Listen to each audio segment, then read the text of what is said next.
Om Namo Bhagavate Vasudevaya.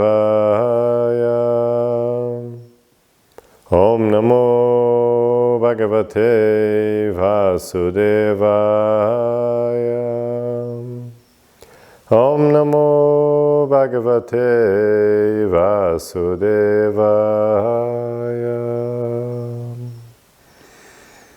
Srimad Bhagavatam ki jai, Srila Prabhupada ki jai, Namo Vishnu Padaya Bhuta Simati Hridayananda Das Goswami Namine, Namaste Guru Saipan Menase Prabhupada Pramodaya Dustasiddhanta. Hare Krishna. Então, nós estamos lendo do Srimad Bhagavatam, 11º canto, 23º capítulo, no 22º verso. E a gente está então continuando aqui com a história do Brahmana de Avanti. E ele está agora explicando, ele tem compartilhado as suas realizações após ter dedicado sua vida inteira a correr atrás de dinheiro, ter ficado muito rico, mas ter sido muito avarento, não soube trabalhar bem o dinheiro, perdeu tudo, então agora ele está em profundo desapego e tendo profundas realizações sobre o erro que é de ter uma vida humana para ficar só correndo atrás do dinheiro. Bom, então vamos continuar aqui com o verso 22. Labdva janmara pratyam manushyam tadvijagyatam tadanadritya yeswartam gnanti yanti ashubham gatim. Labdva janmara pratyam manushyam tadvijagyatam tadanadritya yeswartam gnanti yanti ashubham gatim.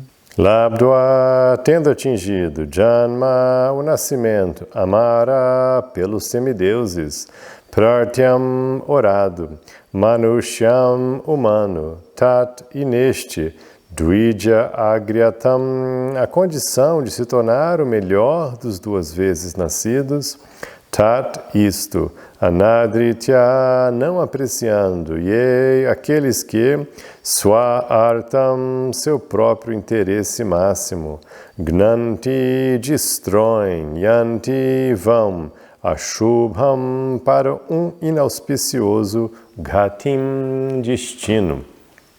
Tradução, aqueles que alcançam a vida humana, pela qual oram até os semideuses. E nesse nascimento humano se situam como brahmanas de primeira classe, são extremamente afortunados. Se eles, contudo, menosprezam esta importante oportunidade, estão com certeza matando seu próprio interesse e assim atingem um fim muito lamentável. Então, eu vou repetir. Aqueles que alcançam a vida humana, pela qual oram até os semideuses. Então, esse ponto é bem interessante. É dito, né, que essa vida humana, ela não é uma vida, assim, de grande conforto, né? Assim, né? Praticamente todo mundo, muito sofrimento, muitas tribulações, muitas dificuldades. Aqui não é um local para grande desfrute. As pessoas tentam fazer isso, mas não é bem o local para isso. E você pode ver, né, na sua própria vida, olhando ao seu redor, que aqui é um lugar muito difícil. Mas essa vida difícil humana, ela é muito especial, porque é uma vida que dá um equilíbrio, justamente por não ser uma vida de grande conforto celestial, de grandes poderes, justamente por ser uma vida difícil, ela não dá muita margem para a alma ficar viajando no conforto material, se apegando ao corpo e assim esquecendo a sua vida espiritual. E a gente vê isso num nível menor aqui no mundo, né? A gente vê que, em geral, as pessoas que neste mundinho, humanozinhos como nós, que têm um grau maior de riqueza, de fama, de poder político, etc., que é difícil essas pessoas, é difícil você, entre esse meio, achar pessoas sinceramente, né, buscando a espiritualidade. É mais fácil você ver isso com pessoas normais, e você vê até mundialmente, historicamente, até nas classes mais sofridas é que tem um maior grau de religiosidade, inclusive. Isso você vê em nível de classes sociais em diferentes países e também entre diferentes países, países mais ricos, países mais pobres. Então você vê essa regra geral sempre se aplicou na vida humana. Então é um fato, né? E Jesus falava, né? Mais fácil um rico, um camelo passar pelo olho da agulha do que um rico entrar no céu. Por quê? Porque é isso, né? Dá uma sensação de orgulho, a pessoa se esquece, enfim, não se acha muito incrível, fica se achando e, portanto, não se encontra. Então ele fala isso, né? Que é dito que os semideuses, que têm esse vidaço, né? Muito melhor do que qualquer pessoa rica, famosa e poderosa, qualquer humanozinho rico e famoso e poderoso, né? Os semideuses têm uma vida 10.000 vezes melhor, eles falam assim, né? O padrão de vida deles é 10.000 vezes superior ao melhor padrão disponível aqui para os seres humanos. Nem que você for assim, o cara, assim, o super milionário, o filho lá do sultão, ainda assim é 10.000 vezes melhor para eles. Então, eles ficam orando para nascer aqui, para ter essa oportunidade espiritual tão especial que a gente está tendo agora. Então nós somos muito afortunados, com certeza. Mas aí ele fala, e nesse nascimento humano se situam como brahmanas, de primeira classe. Então o que é isso? A gente estudou um pouco sobre isso já, né? A ideia do brahmana é aquela pessoa que está cultivando valores mais propícios para cultivo espiritual, humildade, modéstia, simplicidade, etc. Então a pessoa que está com esse foco, né, mais para o divino, mais leve, né, não está tão assim, e aqui interessadaço assim em dominar a matéria, em ficar se envolvendo na matéria. Então, imagina, você não só nasceu como ser humano, mas você tem essas tendências que eu acho que muitos de vocês têm, né, de cultivo, de melhorar, de buscar. Então isso aí é super especial. Então ele fala, olha só, imagina, então com isso, né, são pessoas extremamente afortunadas. Então vocês são pessoas extremamente afortunadas, né, para estar nessa situação, e a gente não pode desperdiçar isso. Aí ele fala, se eles, contudo, menosprezam esta importante oportunidade, estão com certeza matando seus próprios interesses e assim atingem um fim muito lamentável. Ou seja, você chegou aqui, você está numa vida humana, você está interessado aí na vida espiritual, você está assistindo isso, você é uma pessoa rara e especial, com certeza, né? A gente pode só ver aí o número de pessoas assistindo, a gente vê que é um número bem pequeno. Então, certamente você é um grupo pequeno, seleto de pessoas, assim, que estão com o despertar ativado. Então, imagina uma pessoa como vocês, se você não aproveita isso, não aproveita essa chance agora para encerrar o seu ciclo de nascimentos ou mortes, se realizar, atingir a iluminação, é muito lamentável, né? Você está matando seus próprios interesses, né? Como se estivesse se matando no sentido, né, de perder essa oportunidade. É uma lástima incalculável. Porque tudo bem, você fala, não, mas é aquela pessoa que nem se interessou, não, isso é ruim. Mas a pessoa que se interessou, que está lá com tudo na mão, como vocês estão aqui, e não aproveita, isso aí é muito triste, né? Isso é muito ruim. Então a gente tem que agarrar essa chance mesmo e não largar e ir mais fundo a cada dia. Significado, Srila Bhaktisiddhanta Sarasvati Thakur tece o seguinte comentário. Nascer como ser humano é melhor do que nascer como semideus, fantasma, espírito, animal, árvore, pedra sem vida e assim por diante. Porque os semideuses simplesmente desfrutam prazeres celestiais e em outras formas de vida há excessivo sofrimento. É só na vida humana que se leva em profunda consideração o benefício último da vida. Nascer como ser humano é, portanto, mais desejável até do que nascer como semideus. Essa é a ideia. Bom, encerrou a citação de Bhaktisiddhanta. Dentro da vida humana, a posição de um Brahmana de alta classe é de certo a mais desejável. Se o Brahmana, todavia, abandona o serviço devocional ao Senhor e trabalha duro como um Shudra, apenas pelo prestígio de sua comunidade, ele, com certeza, está na plataforma de gozo dos sentidos materiais. A qualificação especial dos Brahmanas é o conhecimento espiritual, através do qual reconhecem que cada entidade viva é um servo eterno do Senhor. O Brahmana, livre de falso ego, sente-se assim inferior a uma folha de grama e com muita tolerância oferece respeito a todas as entidades vivas. Todos os seres humanos e, sobretudo, os Brahmanas devem esquivar-se de ser os matadores de seu próprio interesse e jamais deve negligenciar a consciência de Krishna, o serviço amoroso ao Senhor Bhakti. Tal negligência prepara o terreno para futuro sofrimento. Verso 23.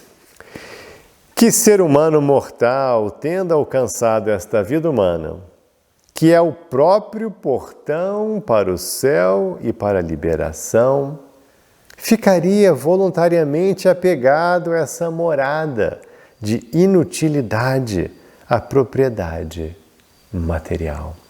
Olha só o que ele fala então. Que ser humano mortal, tendo alcançado esta vida humana, que é o próprio portão para a liberação, para o céu, né? Libertação total, esse aqui é o portal, essa vida humana é o bilhete. Você está com o bilhete na mão, então quem vai estar nessa posição e voluntariamente apegado a essa morada de inutilidade, à propriedade material. Ou seja, você chegou aqui, você tem tudo isso e você vai ficar apegado à propriedade, a coisas, a bens. Você vai afundar a sua consciência no apego e no acúmulo de bens materiais que são completamente inúteis, que não fazem nada para você, alma. Né? No final dos Yoga Sutras, Patanjali, né, o último sutra, tem a frase que eu gosto muito, que Patanjali fala que o yoga entende que todas as gunas, toda a energia material é shunya artha. Shunya, zero, nada. Artha, valor. Tem zero valor. Toda essa energia material tem zero valor para a alma transcendental. Não tem valor nenhum, não vale nada, você não precisa de jeito nenhum. O objetivo todo do yoga é você se descolar dessa energia material definitivamente, para sempre. Não tem nenhum valor, você não precisa de nada aqui. Tudo que é legal para você não tem nada a ver com quem você, não tem nada a ver com a matéria. Tudo que tem a ver com você não tem nada a ver com a matéria. Tudo que é bom mesmo para você não tem ligação com a matéria, é tudo da alma.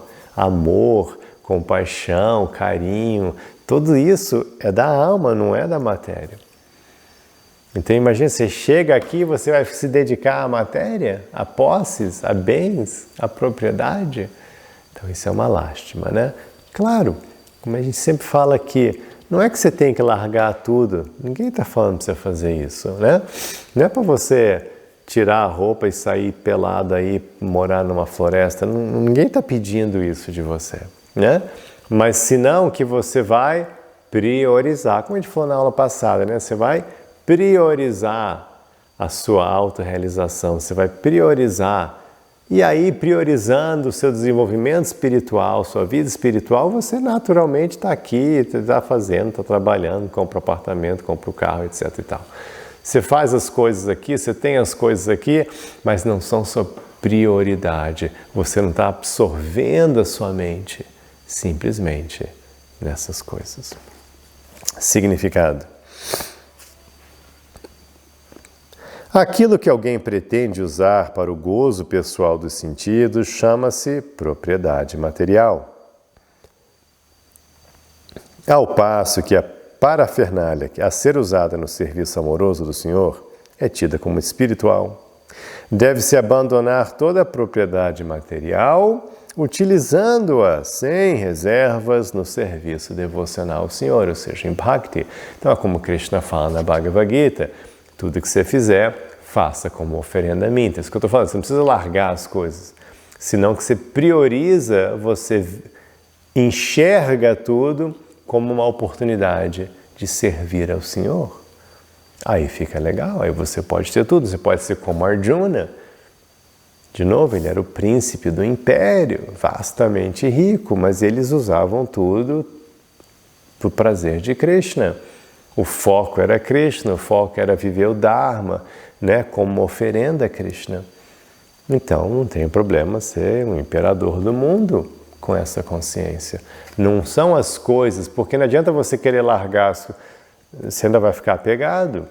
Né? Tem várias historinhas e parábolas nesse sentido, da pessoa lá, só tem a cumbuquinha de esmola lá, mas ele está apegado aqui. Não adianta você estar empurrando o carrinho de supermercado nas ruas, você é pobre, mora na rua e está empurrando aquele carrinho, mas você está apegado ao carrinho e o cobertor que tem lá, não adianta, dá na mesma. Você pode estar na cobertura lá, com o Porsche na garagem, você está empurrando o carrinho de compras lá com o cobertor dormindo na rua.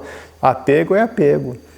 Não tem, mas apegou um negócio maior. Não, apego é apego. Então é como você usa, é como você se relaciona com as suas posses, seu dinheiro, é isso que importa. Do mesmo modo, deve-se usar a riqueza para construir templos do Senhor e publicar livros que expliquem de maneira científica a personalidade de Deus. Quem renuncia cegamente à propriedade material sem utilizá-la no serviço do Senhor não compreende que tudo pertence à personalidade de Deus. Semelhante renúncia cega baseia-se na ideia material de que esta propriedade poderia me pertencer, mas não a quero. Tudo, de fato, pertence a Deus. Sabendo disso, a pessoa não tenta desfrutar nem rejeitar as coisas do mundo, mas emprega-as pacificamente no serviço do Senhor. Então é isso, não adianta rejeitar a coisa, nem se apegar a ela. São dois extremos do mesmo problema. De novo, não adianta você largar tudo e sair pelado, e nem também querer se agarrar a tudo. Não, você naturalmente vai receber o que tem para receber, de acordo com o seu Dharma, de acordo com o seu Karma. Você vai recebendo e você pega aquilo e usa.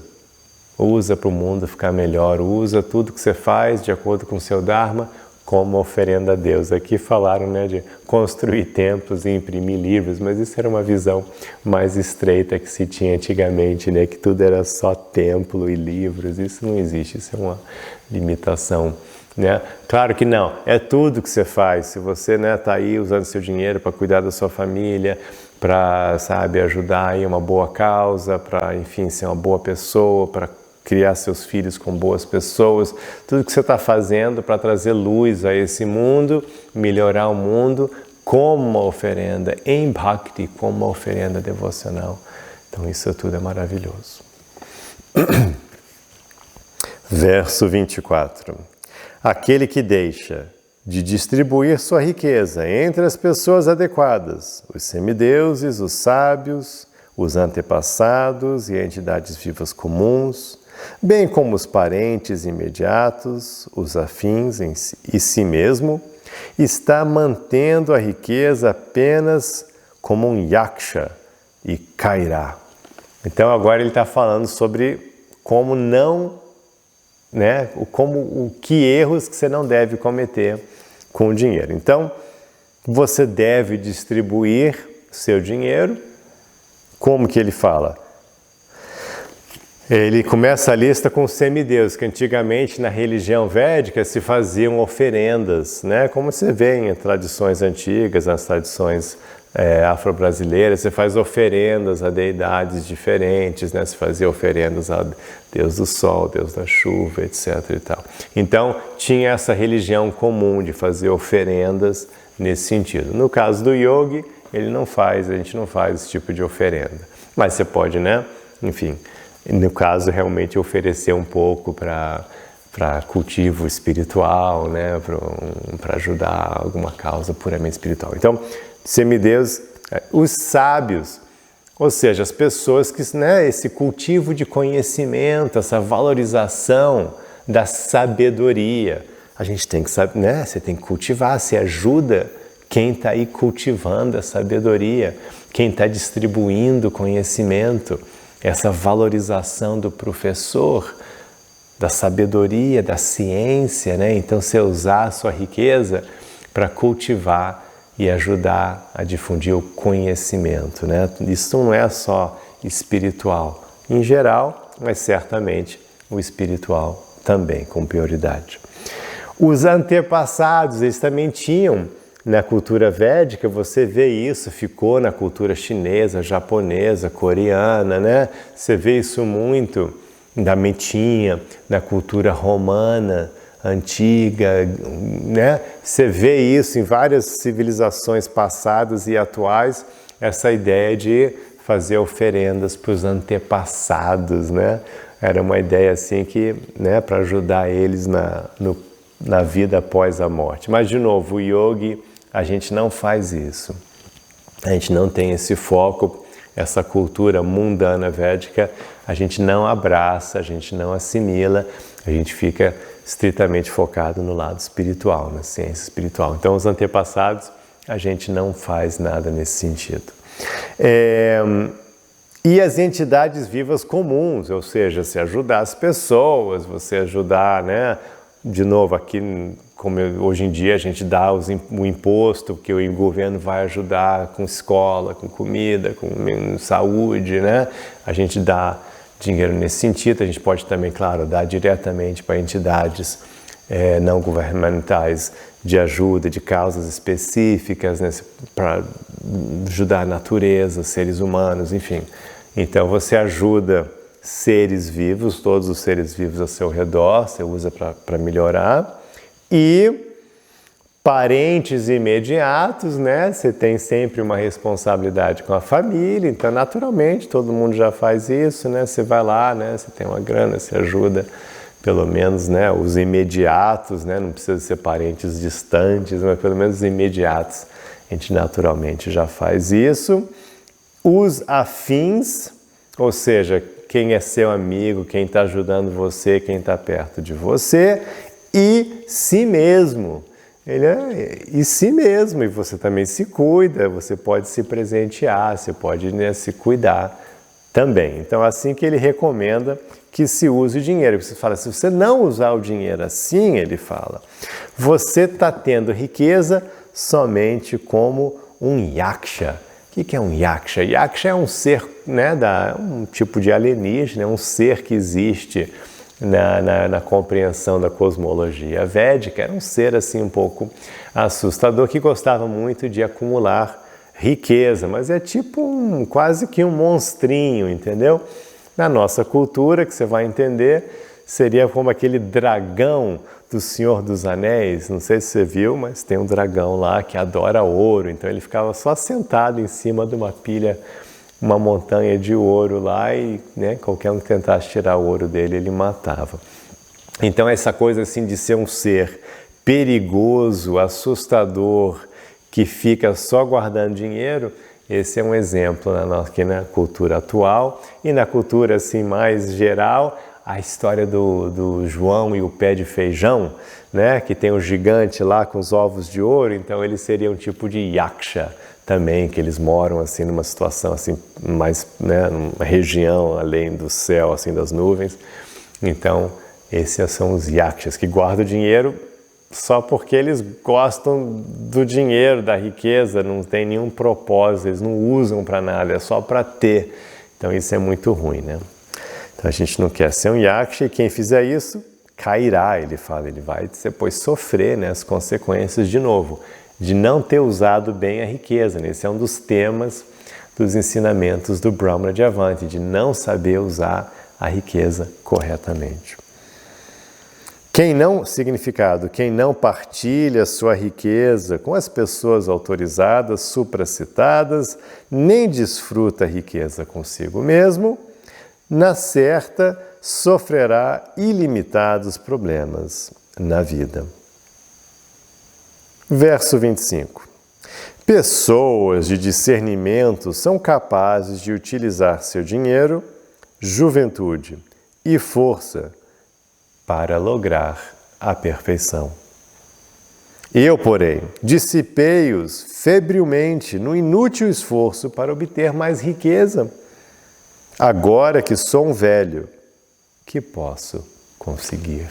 Então, essa lamentação dele é boa, né? Então, ele começa assim: pessoas de discernimento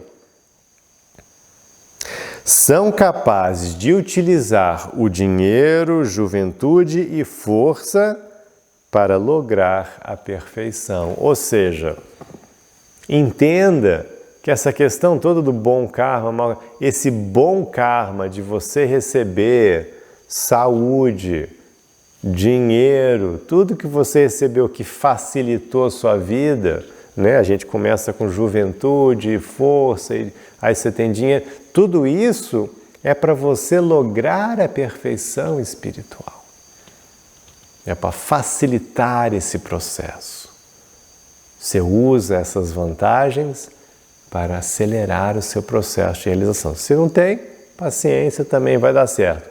Mas a ideia desse bom karma é para te ajudar para o objetivo espiritual e não como ele fez aqui. Aí ele se lamenta. Ele está olhando para trás e se lamentando do erro dele, querendo compartilhar a lamentação do erro dele para a gente não cometer o mesmo erro. Então ele fala assim: eu, porém, dissipei-os febrilmente no inútil esforço para obter mais riqueza. Ele ficou só correndo atrás de mais dinheiro. E isso é tão real, isso é muito louco, né? Isso parece um ensinamento tão básico, né? Mas a gente vê direto isso acontecendo, né? Direto. Você vê pessoas que nasceram com muita facilidade, com grana, e passam a vida inteira só correndo atrás de mais grana. É impressionante. Você vai ver, pô, né? E você vê pessoas que são zilionários e eles passam 14, 15 horas do dia unicamente focados em ganhar mais dinheiro. Você vê isso direto aí, é muito comum. Então isso é muito louco, né? É um desperdício tremendo. E pior, você vê essas pessoas que são mega ricas e poderosas e que querem mais riqueza e mais poder e estão dispostos a destruir o planeta, machucar as pessoas, roubar, maltratar para conseguir mais dinheiro. Você fala, você já tem dinheiro que, né, para 100 gerações aí, mas aí a pessoa maltrata, paga salário ruim, sabe? Corta aquilo, destrói a natureza, rouba, mente, corrompe o governo para ganhar mais dinheiro. É muito louco, né? É febre, né? É febril mesmo, é loucura. É um estado de insanidade, né? Então as pessoas fazem isso. Então ele fala, eu fiz isso, né? Agora que sou um velho, o que posso conseguir, né? Agora ele está pobre, velho, sem energia, agora ele vai conseguir? Ele vai conseguir. Mas enfim, ele fica nessa dúvida. Verso 26. Por que deve um homem inteligente sofrer por seus vãos e constantes esforços de obter riqueza? De fato, o mundo inteiro está muito confundido pela potência ilusória de alguém. Então agora ele está assim, mas o que é isso, né? Como é que pode? Por que uma pessoa inteligente sofre por seus vãos e constantes esforços de obter riqueza? O que faz uma pessoa ficar correndo atrás de grana assim? Que é isso? Aí ele fala assim, olha, o mundo inteiro está muito confundido pela potência ilusória de alguém. Ou seja, ele vai começar, opa, o que está por trás disso? Arjuna também na Bhagavad Gita faz essa pergunta para Krishna. Ele fala assim, Krishna, o que faz as pessoas agirem desse jeito? O que impele elas agirem de forma descontrolada, como se não tivessem controle mesmo, assim, fazendo tanta besteira. E aí Krishna, isso no capítulo 3 da Bhagavad Gita, Krishna responde: Kama esha krodha esha samaveta yujutsava. Kama e krodha. Kama, esse desejo por cada vez mais prazer, e krodha, raiva, que nascem de Raja, Rajaguna. Ele fala que nascem do modo material de Raja, a influência de Rajas faz isso, essa influência de Rajas faz a pessoa agir em Kama e Krodha, e com isso ela se perde completamente. Verso 27. Para quem está nas garras da morte, de que adiantam a riqueza? Ou aqueles que a oferecem, o gozo dos sentidos, ou os que oferecem, ou ainda qualquer espécie de atividade fruitiva que apenas faz com que voltemos a nascer no mundo material. Então essa pergunta é uma pergunta que todo mundo tem que fazer. Essa pergunta você tem que, peraí, agora que eu vou planejar a minha vida, primeiro eu vou tentar responder essa pergunta aqui. Esse verso aqui é muito importante. Então, para quem está nas garras da morte, quem está nas garras da morte? Todos nós. Né? Se você tem alguma dúvida quanto a isso. Então, estamos todos, a qualquer instante a gente morre. Todo mundo está nas garras da morte, não é só porque ele é velho, não. Todo mundo, né? Todo mundo. Então, para quem está nas garras da morte, do que adiantam a riqueza ou aqueles que a oferecem? Que adianta você ter riqueza? Né? Uma frase que eu gosto muito, né? A mortalha não tem bolsos. Não adianta nada. Então, riqueza tem que ser uma coisa que você vai só, né, usar aqui para facilitar o quê? Seu foco em Dharma e Bhakti. Esse é o propósito da riqueza.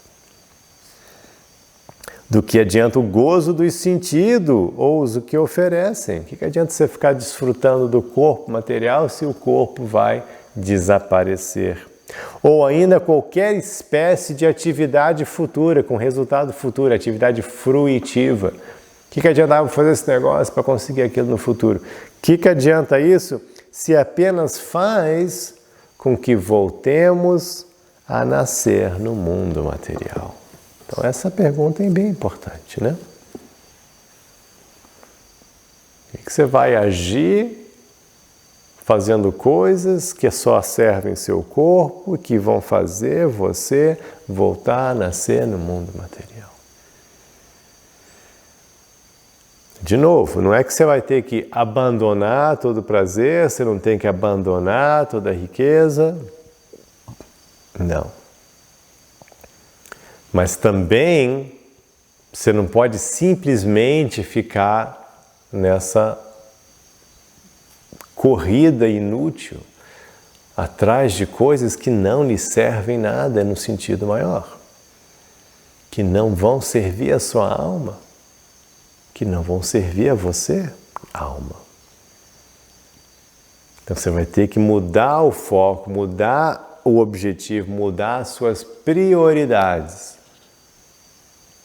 para poder priorizar a sua autorrealização, a compaixão, a gratidão, né? Sua conexão em Bhakti. E aí, tudo mais que vier, o Kama que vier, o prazer que vem, e Artha, a riqueza que vem, tudo bem, vem, não vem, tem, não tem, ok. O que tiver, claro, né? Todo mundo não quer a mente perturbada com falta de grana, não quer a mente perturbada com sofrimento material, ótimo, né? Essas coisas facilitam. Se você não está preocupado, né, com seus filhos não estão comendo, é difícil, né? Poxa, isso aí é um distúrbio enorme, você está preocupado, não tem onde dormir, isso é um distúrbio enorme, então isso vai agitar muito a mente. Então a gente não quer isso, claro. Se você está sofrendo, não. Então, tudo bem, você tem aquele nível de Artha para ficar tranquilo, você tem aquele nível de Kama para os seus sentidos ficarem tranquilos, porque também se você ficar se reprimindo muito, né, e fica muito austero, e você fica azedo, fica com raiva, fica invejoso, fica esquisito, também não dá certo. Então, né, lembra, muitas aulas atrás, Krishna fala das rédeas, o cavalo indomado da mente, que você não pode puxar muito, senão o que acontece? O cavalo empina e te joga para fora. Então você tem que soltar um pouquinho, lembra? Ele falava sobre isso, você tem que deixar, tem que, né? Então é isso, você tem que deixar as rédeas do cavalo indomado da mente um pouco soltas, então sim, um prazer, um conforto, ok, beleza. Mas eu tenho direção, eu tenho foco, eu tenho prioridade no meu crescimento espiritual. Então é isso, espero que vocês tenham compreendido esse tema e que Krishna abençoe vocês com essa realização de como bem utilizar todo o seu dinheiro, todas as suas facilidades, todos os seus desafios para o seu progresso espiritual. Hare Krishna.